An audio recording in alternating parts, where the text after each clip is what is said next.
Guys, got another video. This time it's going to be a little bit of a Jeep update video, partially. And I'm also going to do an oil change on the Jeep. I picked it up a couple months back after getting this custom suspension done out in Oregon City at Bones Customs. And it sat there for a good minute until they got to working on it. So I want to do an oil change on it. I've been wheeling and stuff, didn't do that. So for that, picked up some Valvoline high mileage 5W20. This was the oil filter that came with their little sale or whatever that they had. So basically I got 5 quarts to filter and I bought this. Chances are I won't need this. Should be able to just loosen it off with my hand, but that's for the oil filter. This is a 13 millimeter, and then just a breaker bar. Got a Bang America edition. But yeah, this is gonna be pretty simple. I drove it to AutoZone just to get it warmed up and going, and so it got the chance to warm up. I honestly didn't start this puppy for like maybe 2 weeks. It's got a dual battery setup under here. But it was pretty interesting because I did like a first crank, it cranked for like a little bit and then it like stopped. I was like, what? And then I just give it another crank and she started right up. So no issues there with the Genesis dual battery setup. It started up perfectly fine. Another update from my last video. As you guys can see, my RIP supercharger still is not in its home.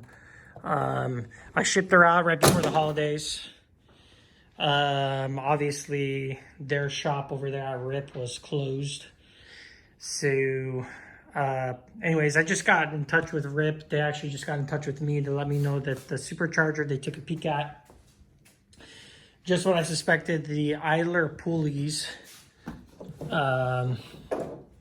or no bueno. So no reason to really show you guys the interior here, but idler pulleys which bolt into here, one or both were no bueno, but they're going to ship me out 2 brand new ones, also some supercharger oil, a couple other things. They're just looking everything over, making sure everything's dandy. I mean, dude, I ran that supercharger for over 60,000 miles. That's the supercharger unit itself. The idler pulleys and all that shiz, it's older than 60,000 miles. So yeah, I mean, it's a great system. It's a solid system. I really like the RIP. I really like the power. I'm really missing the power right now. Probably one of the reasons why I haven't been driving it as much, and one of the other reasons why I've been driving the Hellcat more. I mean, you know, for obvious reasons. But yeah, so let's get started on that oil change. Once the supercharger comes out, what I'm gonna do, I'll throw out a video of me installing the supercharger, putting it back in here, getting it all dialed and all that shit, just for you guys to see. Anyone who's thinking about throwing a supercharger in the Jeep or whatever. I do eventually plan on throwing an LS in this engine, so eventually my supercharger is going to go up for sale. It's for a 3.8 liter, as you can tell here. It's going to go up for sale, and I'm going to use whatever I make from there and throw a couple more bucks together and buy myself an LS engine and sit on that for a little while, get the transmission, and kind of work my way up to doing the engine swap without me actually feeling the burden of spending over 10 grand. So I don't know, I love this thing a ton. A lot of good memories. I've had this thing since 2007. A ton of stuff that I've done to this thing. But yeah, I mean, me going out and spending like 20 grand on an LS engine right now when I have the Hellcat that has over 700 horses doesn't make financial sense at the moment. So whatever, we'll see. It's gonna happen. I think by the end of this year I'll have an LS in here. So anyways, Obviously, pull out the drain plug back there at the oil pan. That's a 13 millimeter. Then after that drains, take this puppy off, let that oil drain, and go about filling her back up. There's the area where you fill her up. And then I'll check the oil just because I'm curious what it's at. Obviously, before every wheeling trip, I always check my oil just to make sure I'm not low on something and whatever. I mean, stuff that everybody does, right? Before a little wheeling trip. And then you still break something. Nah. But, all right, let's get down to this. So, under the belly of this beast, got the Adams driveline. Forget that thing, but it's stronger than what comes with Adams. The U-joint over there. It's not even chromoly. It's forged steel or something. It's stronger than chromoly. Underneath the Dana 60, got the 3-link from Bones, custom built. Got a oil pan skid. Before I had like a full like transmission and stuff, but I wasn't really feeling it too much, so I repaired it. I may eventually replace it with like some aluminum or something, but you know, let's see, man. Let's see if my aim was on the money or not. Ship.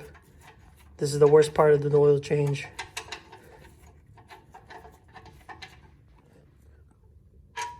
Ah, shit.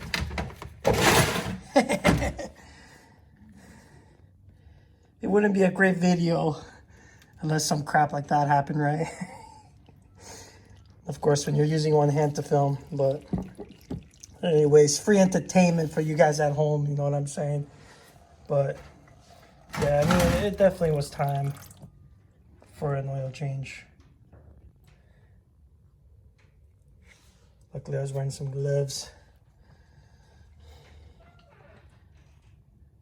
Exciting stuff. But anyway, so I'm going to let that shiz dry. I'm going to remove the fill cap from up on the engine. Once this thing is done bleeding, I'm going to go ahead and replace the drain cap, drain bolt. And then we're pretty much done, guys. Can do this stuff, man. All you got to do is crawl under and get a little dirty and have some fun. And you can do your own maintenance at home. Drained from the back plug. Now, the next piece of the puzzle is to loosen up this filter and let her drain down to the bottom. The thing that I hate about the placement of this, like I know on the 3.6s, they've got like the filter up here or something. And it makes it so much cleaner to change, whereas here, I'm gonna loosen this puppy, it's gonna drain all over my freaking axle and everything. So that's one super annoying thing about having the filter there, but whatever. Yeah, let's loosen this puppy. Hopefully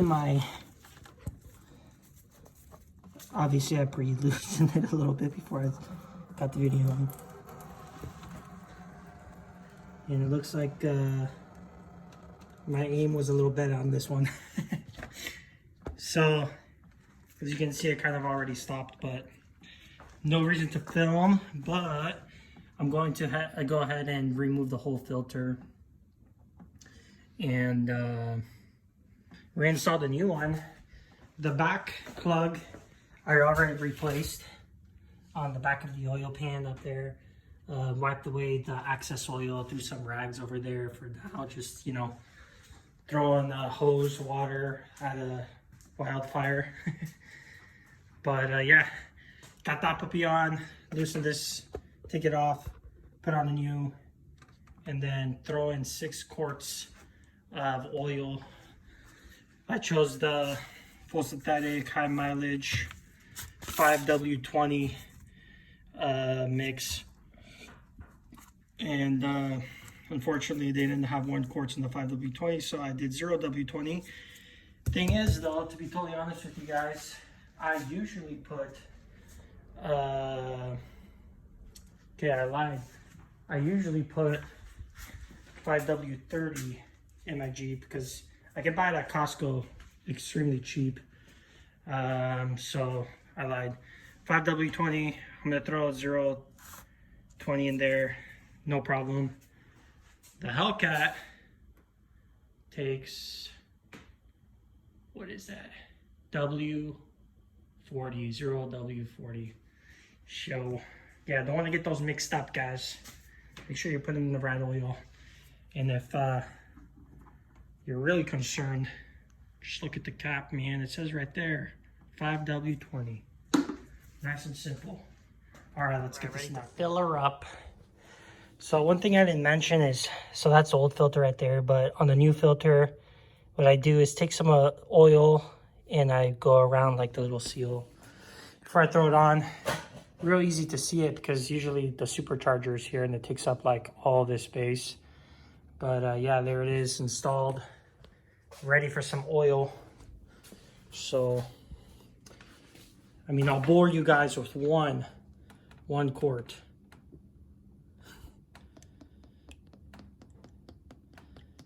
So just add the oil. Listen to that, man. It's like taking a pee.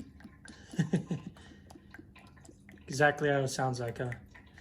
Anyways, so add 6 quarts of oil. Give her a check. Start it up. Give it a check. Turn it off. Give it a check. As long as you're in the safe zone, you are ready to roll. Obviously, make sure that no oil is leaking from your new filter or your drain plug after you have installed it. And that's it. I don't know, like I said, I'm waiting for the new supercharger to arrive. Not the new supercharger, supercharger's fine, but the new idler pulleys to arrive, I should say. So I will make a video of me reinstalling the supercharger with the new idler pulleys. I will physically show you guys the new pulleys and show you guys what the issue was so that you guys can know if you're interested. And I don't know. I know that people have asked me in the past on Instagram, like, hey, dude, why don't you do a walk around video of your Jeep? Stuff like that. I know a lot of people are interested of what I did with my build and get a little bit of information on that. But anyways, I haven't cleaned out the Jeep since that snow trip or whatever. I literally just parked it, left it. So today what I'm actually going to do is probably pull out all my crud and just kind of freshen it up a little bit again. And I'm going to make it my goal to at least take this puppy for a spin weekly. I know that sounds so bad, but at least weekly to drive it, get everything warmed up, everything rolling through it. And of course, a little bit more because the wheeling trips are coming. As soon as I get the supercharger back, I am going to be going for another snow trip. Before it arrives or after, depending. I'm going to be leaving town for about 10 days, coming very shortly. So if I get the supercharger back quick enough, I may throw it in and go wheeling. If not, I may go without it and go wheeling, or it's just going to happen when I get back in town. But anyways, I hope you guys enjoyed the video. Think about subscribing to my channel. I am going to be starting to upload more Jeep stuff, whether it's like a wheeling trip or just stuff that I do on the Jeep. I might do some random videos of stuff that I have done on the Jeep, maybe the walk around, some Hellcat material. I don't know. Maybe you guys can let me know what you want to see too. But anyways, hope you guys enjoyed it. Thanks for watching. Like and subscribe, share it, you know, all that good stuff. Help me get to 1,000. Thanks. Bye.